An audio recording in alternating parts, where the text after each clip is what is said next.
Ang kwentong ito ay hango sa totoong buhay. Karanasan ito ni Tata Manyon. Taong 1980. Pulangoy, Albay.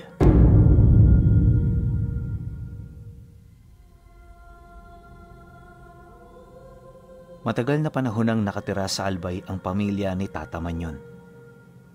Ayon sa kanya, 3 henerasyon na sila roon, kaya naman hindi na iba sa kanila ang lugar. Marami na rin sila roong kakilala at mga tauhang tumutulong sa kanila para mas mapalago ang kanilang hanap buhay. Noon kasi, hindi sa mga material na bagay ang sukatan ng yaman. Kapag mayaman ka, dapat malawak ang sakop mong mga lupa at higit sa lahat, dapat marami kang mga alagang hayop. Dito kasi nagbabase ang mga tao para matawag na marangya ang isang pamilya. Dagdag pa niya na, madali lang naman makapagparami ng alagain. Ang problema rito ay kung papaano mo ito mapapanatili sa ganoong bilang. Siyempre, kailangan mo ring isaalang-alang ang sakit, panahon ng hayop, at ang dami ng inyong alaga. Hindi ito kakayanin ng isang pamilya. Kaya naman sa ayaw at sa gusto nila, kailangan nilang kumuha ng mga katulong. At ang mga katulong na yon ay nagmula lang din naman sa kanilang baryo. Marami ang trabaho kapag namasukan ka sa ganon, ngunit maliit lang ang sweldo. Bagay na kailangang pagtiisan ng bawat individual kung nais nilang kumita para sa kanilang pamilya. At kahit nakakaawa ang mga ito para kay Tata Manyon, pinipili na lamang niyang huwag itong pagtuunan ng pansin. Alam niya sa kanyang sarili na wala siyang magagawa dahil maging siya man, naguguluhan na rin kung papaano may pagpapatuloy ang yamang naiwan ng kanilang pamilya. Sa taon kasing ito, siya na ang kasalukuyang nagmamay-ari ng lahat ng lupain nila. Ang mga kapatid niya, naging kasosyo niya sa negosyo, ngunit wala pa rin kapangyarihan ng mga ito pagdating sa pagdedesisyon at paghawak ng kanilang mga ari-arian. Bagay na naging daan upang magsimula ang inggit at galit sa loob ng kanilang pamilya. Magmula noong nawala ang kanilang mga magulang, siya na ang sentro ng usap-usapan ng mga kapatid niya. Bibihira na rin sila noong magkita, gawa nga ng pagkaganid at inggit na nararamdaman ng mga ito sa kanya. Dagdag pa niya na, yung 5 niyang kapatid, sadyang hindi matanggap na siya ang pinamanahan ng kanilang namayapang ama. Kahit nga siya wala ring ideya, pero naniniwala siya na baka dahil ito sa husay niya sa pag-iisip pagdating sa ikakaunlad ng kanilang negosyo at ang kawalan niya ng anumang bisyo. Taliwas din kay Tata Manyon, ang mga kapatid niyang yon ay walang ibang iniisip kundi ang mga pansarili nilang kapakanan. Nais ng mga itong makuha ang negosyo ng kanilang pamilya upang maibenta ito sa mga taong naghahangad dito. Imbis kasi na magtiyaga, mas gugustuhin nilang magkaroon ng panandaliang pera para matupad ang mga pangarap nila. Yun naman ang pinakaayaw niyang mangyari, kung kaya't ni minsan hindi niya ipinakita sa mga ito ang titulo ng mga ari-arian. Alam niya kasi na sa oras na makita ito ng mga kapatid niya, gagawa ito ng paraan para makuha yun sa kanya. At kapag nangyari yun, maibibenta nila ang lupa ng hindi niya namamalayan. Ngunit dahil sa likas na matalino itong si Tata Manyon, hindi ito nangyari. At sa paglipas ng mga buwan at taon, nanatiling bigo ang kanyang mga kapatid na mahanap ito. Hindi nagtagal, nang mapagtanto nitong di nila yun mababawi, kinamuhian na siya nito at nilayuan. Pero syempre, bilang nakatatandang kapatid, tungkulin niya na alagaan at protektahan ang mga nakababata sa kanya. Naniniwala siya na darating ang araw kung saan magbabago ang takbo ng isip nila. Pero sa pangkasalukuyan, kailangan niya munang magtiyaga kung hangad niyang makamit ang ganoong pangarap para sa kanyang pamilya.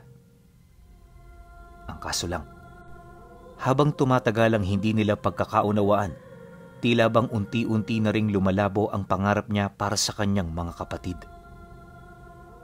Ano man kasi ang gawin niyang paglapit at pagsusumamo sa mga ito, wala pa rin itong epekto. At ang mas malala pa, kapag dumadayo siya sa tahanan ng mga ito, agad siyang pinagsasaraduhan ng pinto na para bang hindi siya nito kilala. Ultimo ang mga pamangkin niya, di na rin ito pinapalapit. Kaya sa bawat tagpong nangyayari yon, parang kinukurot ang puso niya. Hindi niya hinangad ang ganoong bagay at mas lalong hindi nararapat sa kanya ang ganoong galit ng kanyang pamilya. Dahil dito, sa halip na magpumilit, minabuti na lang niyang manatili sa kanila. Naisip niya, wala na siyang panahon para sa mga ganoong tao at sa halip na isipin pa ang mga ito, mas mainam na tutukan na lamang ang kanilang negosyo upang mapaangat ang bawat taong naniniwala sa kanyang abilidad. Subalit, ilang buwan pagpasok ng taong ito, meron siyang nabalitaang kakaibang ulat na nagmula sa isa sa pinagkakatiwalaan niyang trabahador. Ang tao niyang yun ay kilalang nagmula sa pamilya ng mga manggagamot na palagi nilang nilalapitan tuwing merong dinadaing ang mga anak niya. Kaya naman nang marinig niya ang istorya nito, agad nitong napukaw ang kanyang atensyon hanggang sa nagka-interes na siyang malaman ng lahat ng bagay na ibabalita nito sa kanya. Ayon sa kanyang trabahador, ilang araw pagkatapos ng buwan ng Agosto, meron silang nakitang mga hindi kilalang tao na bumibisita sa bahay nung kapatid niyang sumunod sa kanya. Bago ang mga itsura nito at aminado itong hindi nila yon kilala. Ngunit ang nakapukaw sa kanila ay nung maramdaman nila ang kakaibang presensyang dumadaloy sa katawan ng mga ito.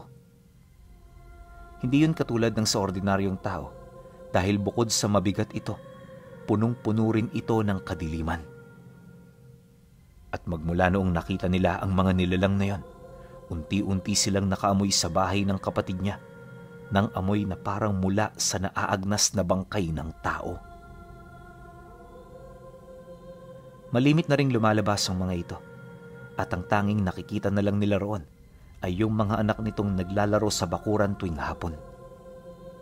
Pagtatapat pa nito sa kanya, kakaiba ang kinikilos ng pamilya kaya hanggat maaga pa, mas mainam na gumawa na siya ng paraan. Mariin din itong inilahad na kung nagbabalak siya roong pumunta, pwedeng-pwede siya nitong samahan. Pagkarinig naman niya sa sinabi nito, di siya nagdalawang isip na sumang-ayon. Sige Ariw, pupunta tayo ron. Pero bago tayo pumunta, tawagin mo na muna si Tio Piping. Mas mainam na kasama natin siya para kung sakaling may mangyari, meron tayong magagawa. Wika niya sa trabahador nila. Maiwan ko na muna ho kayo, Tata Manyon. Tamang-tama, wala ngayong ginagawa si Ama, kaya sigurado ako na makakasama siya. Pagkatapos ng kanilang pag-uusap, agad na yung umalis.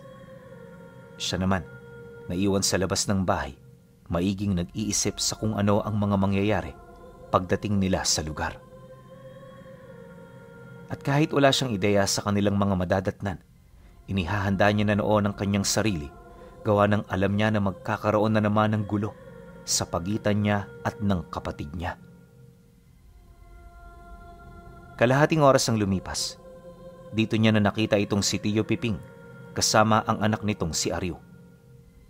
Malayo pa lang, napansin na niya ang daladala nitong sako na animoy naglalaman ng kung ano.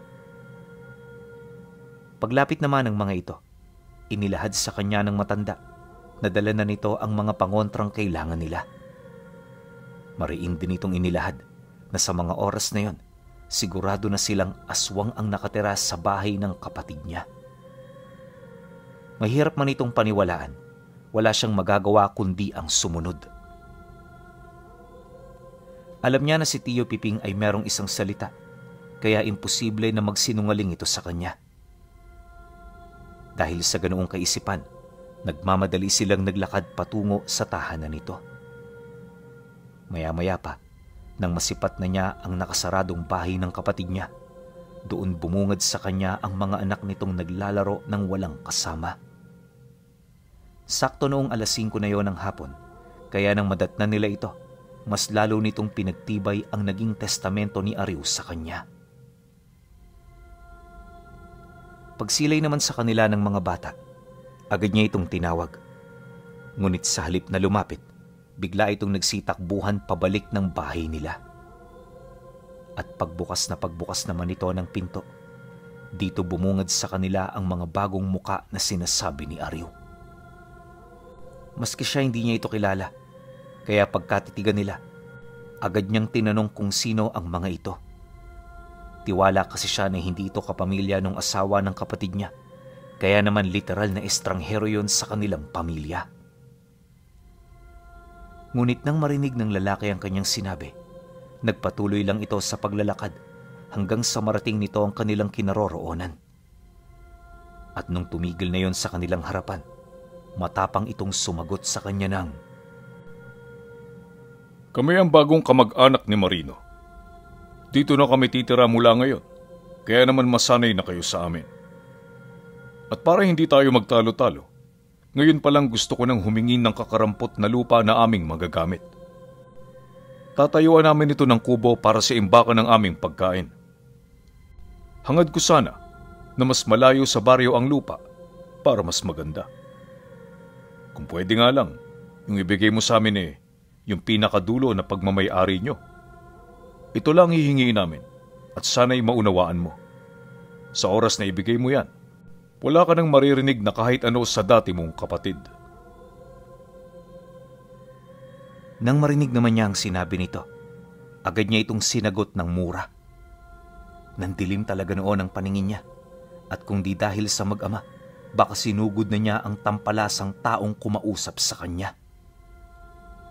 Maya-maya pa, pagkalma naman ang kanyang isipan, galit naman siyang sumagot dito ng, At sino kang tampalasan ka para humingi ng ganyang pabor sa akin? Naririnig mo ba ang sinasabi mo? Ano akala mo? Mapapasunod mo ako sa ganyan? Hindi ka naming kapamilya. Kaya kung ako sa'yo, lumayas na kayo sa bahay na yan. At ito ang tatandaan mo, na hanggat nabubuhay ako, wala kayo diyang magiging pakinabang. Dahil sa kanyang sinabi, paunti-unti namuo ang galit sa mukha ng nilalang. Sa wangis nito parang gusto na siya nitong sakalin, pero tiyak niyang nagpipigil lang ito. Maya-maya pa, nang mapakalma na ng lalaking yon ang kanyang sarili, bigla itong ngumiti sa kanya, kasabay ng unti-unti nitong pagtalikod. Bago ito tuluyang lumayo, nag-iwan ito ng mga kataga na siya namang nagmarka sa kanyang kaluluwa. Kung hindi mo susundin ang mga pabor na hinihingi ko, sabay-sabay naming papatayin ang pamilyang ito. Tingnan natin kung kanino ang huling halakhak.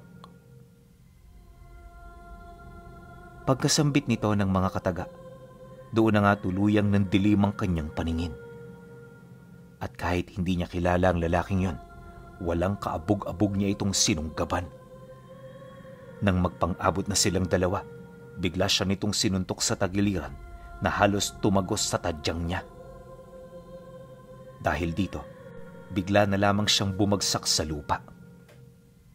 At pagsilay dito ng kanyang katunggali, mabilis siya nitong nilapitan para laslasin ang kanyang lalamunan. Gamit-gamit nito ang matatalas nitong kuko.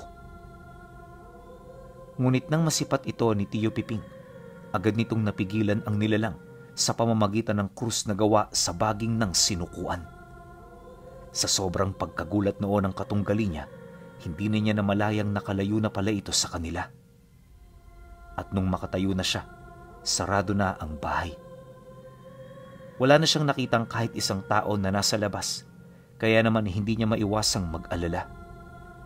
Nakaramdam talaga noon si Tata Manyo ng takot at pagkabahala, gawa ng yung mga nilalang na yon. Ramdam talaga niyang hindi mga ordinaryong tao. Pagbaling niya ng tingin kay Tio Piping, dito na ito bumulong sa kanya ng, Umuwi na tayo. Mahirap na. Marami nang nakamasid. At mukhang hindi lang sila rito nag-iisa. Ano man ang pakay nila, Sa ngayon, hayaan na muna natin. Sana lang talaga maging ligtas ang mga kapatid mo pagkatapos nito. Nang marinig niya ang sinabi nito, hindi siya nagdalawang isip na sumunod. Maging siya man kasi, aminado na wala na siyang lakas ng loob para manatili pa sa lugar na yon. Ilang minuto pa ang lumipas. Nang makauwi na sila, dito na nila pinag-usapan ang tungkol sa mga nangyari. Bawat trabahador niyang nakinig, hindi maiwasang makaramdam ng pagkabahala dahil alam ng mga ito kung gaano kapanganib ang mga aswang.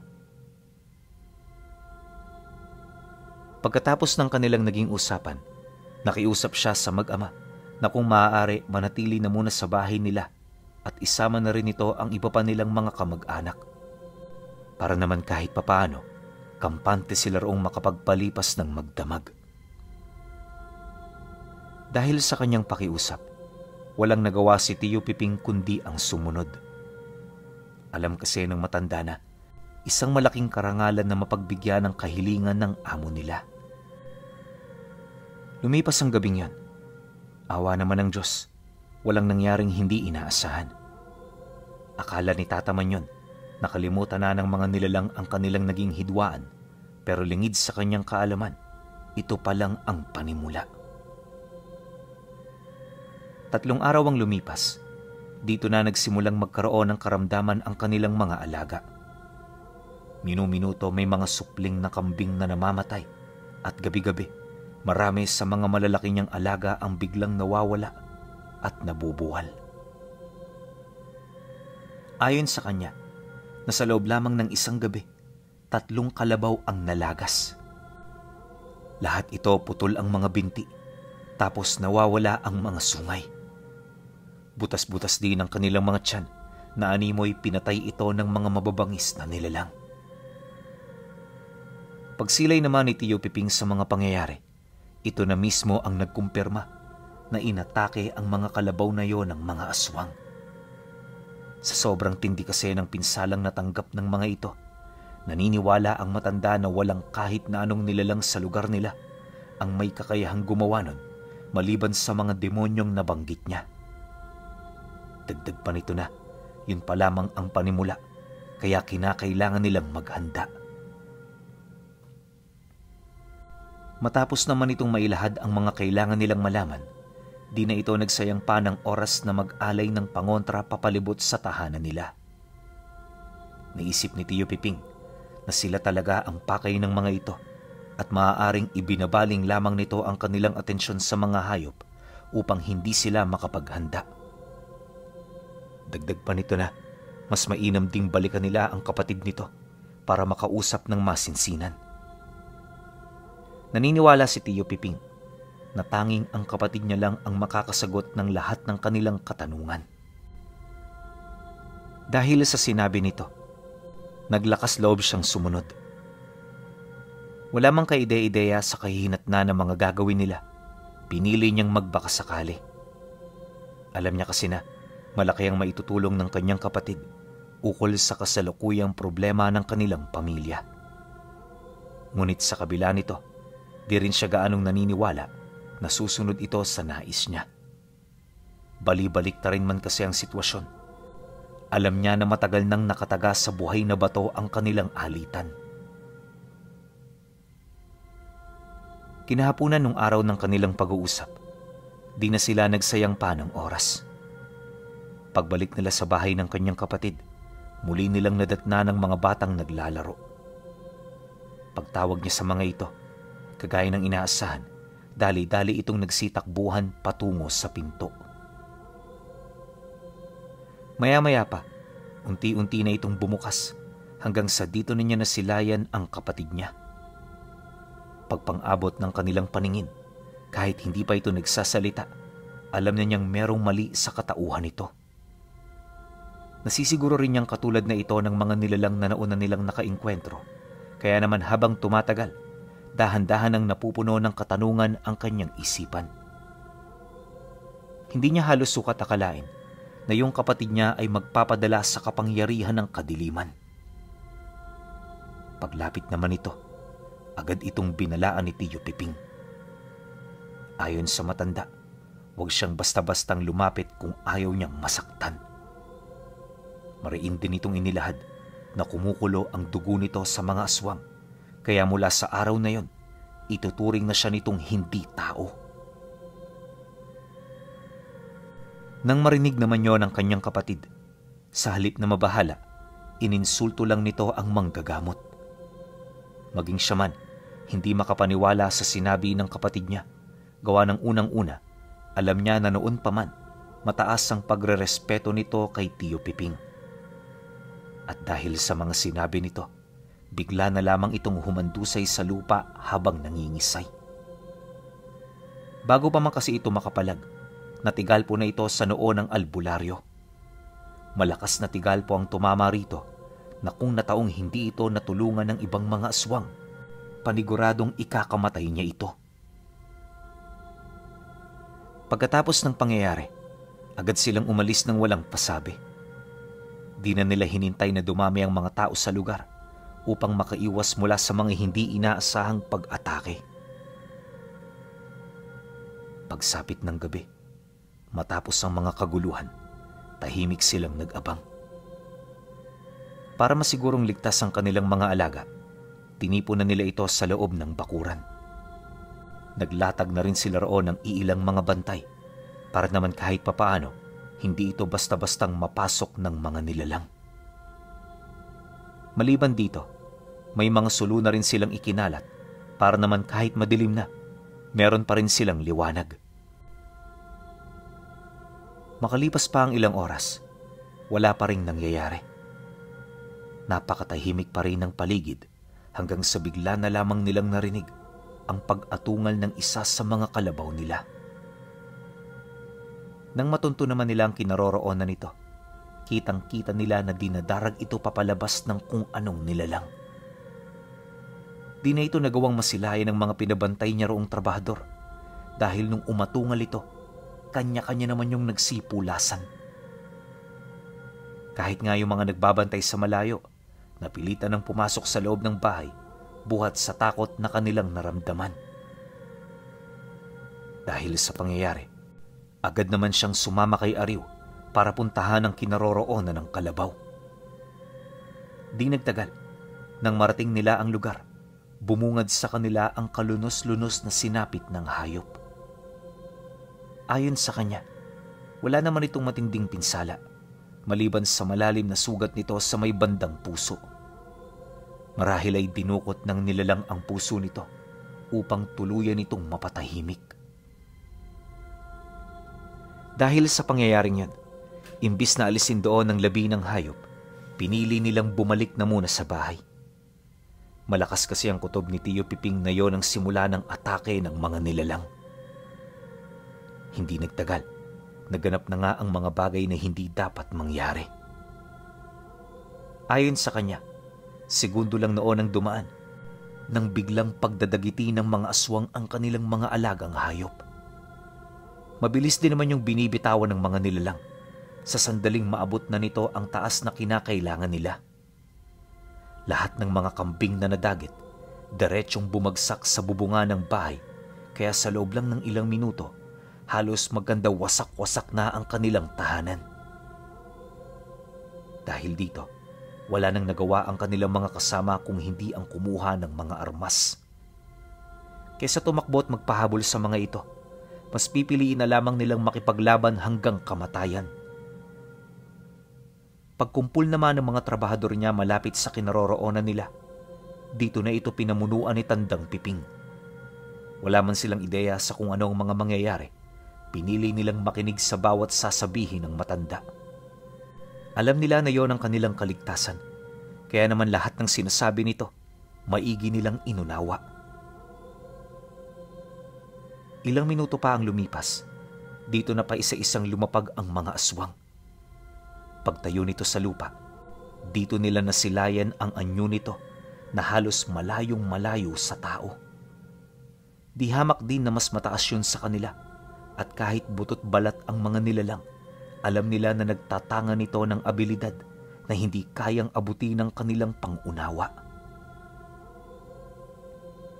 Matapos naman nila yung masilayan, sa hudyat ni Tio Piping, buong tapang silang sumugod. Ang kaso lang, kahit purong tapang ang namumutawi sa kanilang mga sistema, nakalimutan nila na hindi sila ipinanganak bilang mga mandirigma. Pagsimula ng kaguluhan, habang nakakakita ng dugo ang iilan sa kanila, unti-unti itong nawawala ng lakas ng loob para ipagpatuloy ang kanilang nasimulan.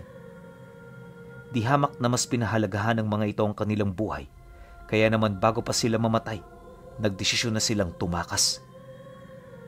Ito ang nakita nilang paraan para makauwi ng buhay sa kani-kanilang pamilya.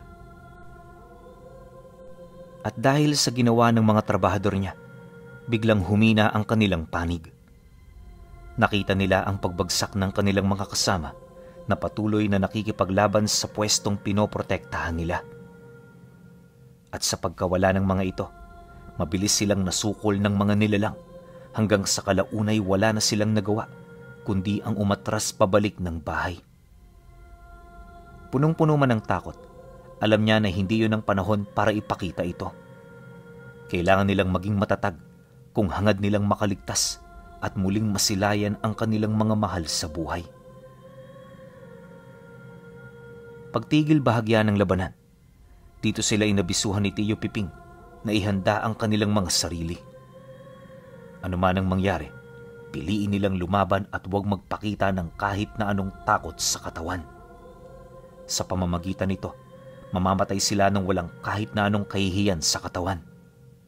Mariin din itong inilahad na kahit hindi malinaw ang kanilang hinaharap, pilit silang kumapit sa pag-asang unti-unti nang nilalamo ng kadiliman. Huwag kayong magpapatinag. Hindi pa huli ang lahat. Meron tayong pag-asa sapagkat tayo'y mga mandirigma ng Panginoon. Manalig kayo. Manalangin para magkaroon tayo ng lakas na hindi nila mapapantayan. Wika ng matanda habang pinoprotektahan ng unang bahagi ng hanay. Nang marinig naman ito ni Tata Manyon, di niya maiwasang mapatingin sa mga kasamahan nila na bilang na lamang sa mga daliri. Sa isip-isip niya na sa ganong kadaming bilang nila, malabong magkaroon pa ng milagro. Kung hindi kasi sila lalamunin ng buo ng kanilang mga kalaban, paniguradong dadaan muna sila sa katakatakot na parusa bago sila nito tuluyang paslangin. Dahil sa ganoong sitwasyon, kaya naman di niya may pagkakaila na pinanghihinaan na rin siya. Yun nga lang, kailangan niyang lumaban at magpakatatag, alang-alang sa mga taong isinama niya sa ganoong kaguluhan. Ilang minuto pa ang lumipas, matapos magbigay ng salaysay ng albularyong namumuno sa kanila. Dito na nito inilabas ang krus na gawa sa baging ng sinukuan. Pagsilay naman dito ng mga aswang, laking gulat na lamang niya nang biglang sumigaw ang kanyang kapatid na may halong takot at pag-aalala. Ayon sa kapatid niya, hindi marapat na mausalan ito ng matanda, kaya hanggat nagdarasal ito, kailangan na nila itong pigilan. Dagdag pa nito na, ituon nila roon ang buong puwersa ng kanilang angkan upang mapigilan ito sa lalong madaling panahon. Nang marinig naman ito ng mga aswang, dali-dali naman itong lumusob. Bawat isa, iisang tao lang ang pakay at ito'y walang iba kundi si Tio Piping. Pagsilay naman ni Ariw sa mga nilalang, agad niyang hinugot ang dala niyang lagaraw, sabay sugod patungo sa unahang bahagi ng kanyang ama. Nang masipat naman ito ng mga kasamahan nila, di ito nagdalawang isip na tumulong hanggang sa muli na namang sumiklab ang kaguluhan sa paligid. At sa pagpapatuloy ng ganoong pangyayari, pilit nilang pinigilan ng grupo kahit may mangilan-ngilan na sa kanila ang namamatay. Di nagtagal, sa harap ng pagkatalo, may nangyaring milagro. Bago pa man sila malipol ng nilalang, natapos ni Tio Piping ang pagbulong nito ng usal sa krus. Kaya naman nung mailapat niya ito sa lupa, biglang natigilan ang mga aswang sa pag-atake. Ramdam nila ang kakaibang pagyanig sa paligid na agad namang nagbigay ng takot at matinding pagkabahala sa mga ito. Maya-maya pa, kahit hindi gusto ng mga nilalang na layuan sila, napilitan na rin yung umatras na animoy meron itong iniiwasang bagay. Nang mapagtanto naman yun ni Tata Manyon, pinagmasdan niya ng maigi si Tio Piping upang malaman kung ano ang kasalukuyan nitong ginagawa. Hindi nagtagal, pagkumpas ng kamay nito, laking gulat na lamang niya nang may makita siyang parang mga kapisanan ng liwanag na nagmula sa kalangitan. Binubuo ito ng iba't ibang kulay na mabilis na bumabagsak patungo sa lugar kung saan sila naroon. At sa paglapat nito sa lupa, nakita nila ang mga kaluluwang merong mga pakpak. May daladalang espiritual na sandata ang mga ito habang lumilipad ng mabilis. Sinasabayan din ito ng katakatakot na tinig, dahilan para mawala sa kanilang wisyo ang mga nilalang. Ayon sa kanya, hindi nito nasasakta ng pisikal na katawan ng mga nilalang, ngunit sa sandaling pumasok na ito, agad itong lumalabas bitbit ang kaluluwa ng mga ito. At sa oras na makalayo na ito sa katawan ng mga nilalang, agad yung bumubulagta ng wala ng malay at wala ng buhay. Sa sobrang bilis ng pangyayari, kahit yung kapatid niya wala na ring nagawa pa. At sa loob lamang ng ilang minuto, lahat ng aswang na dumayo sa lugar nila naglaho na parang bula. Matapos itong malipol ng mga nilalang, agad itong naglaho sa balat ng lupa. Pagbalik ng katahimikan, nadatnan nila si Tio Piping na sunog na ang katawan. Yung hawak nitong krus, napapaligiran ng baga, ngunit nakapagtatakang hindi man lang ito nangitim. Bagaman marami silang katanungan, pinili nilang iligtas na muna ang matanda. Subalit sa kasamaang palad, hindi na nila ito nagawa. Buhay ang naging kapalit nito para mapamahalaan ang ganoong uri ng abilidad. At magmula noon, ang anak nitong si Ariw ang nagtanga ng krus.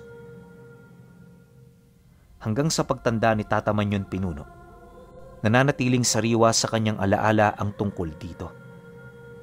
At nanatili namang misteryo sa kanya ang iba pang kakayahan ng